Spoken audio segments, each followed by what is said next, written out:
لە پشتی ئەم دیمەنە جوانەوە چی هەیە؟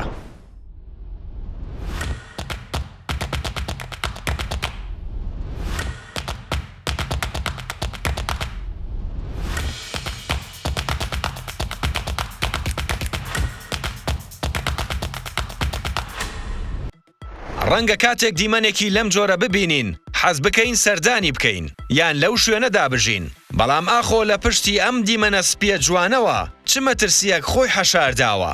وا دەردەکەوێت دیمەنەکە زۆر جوان بێ کە بەسەر کەناراوەکانی نیمچە دورگەی فۆلکانۆی ئیتالیادا درێژ بووەتەوە، بەڵام لە پشتی ئەم دیمەنە جوانەوە بەردەوام ئاگاداریەکی مەترسیدار خۆی مەڵازداوە. پسپۆڕانی بواری بورکان هۆشداریان داوە لەو ڕەنگە سپیە جوانە، دەڵێن ئەمە بەڵگەی بەتاڵکردنەوەی بورکانەکانی نیمچە دورگەکەیە لە ڕێگەی ئاوی دەریاکانەوە، ئاگەری تەقینەوەی لە ئانوساددایە. پسپۆڕێکی بوارەکە دەڵێت چاودێریەکی ورد و چڕترمان خستۆتە سەر ناوچەکە، بە تایبەت لە ساڵی 2020ەوە چالاکیەکانی بورکانەکە زیادی کردووە. پسپۆڕەکان لەو بڕوایەدان بەهۆی غازاتی قوڵی دەریاکەوە بێت. دەسەڵاتدارانی ئیتالی بە شێوەیەکی بەردەوام هۆشداری بە سەردانیکەرانی نیمچە دورگەکە دەدەن دەربارەی ئاگاداربوون لەسەر ئەم دیاردەیە و خۆ ئامادەکردن بۆ هەر ئەگەرێکی نەخوازراو.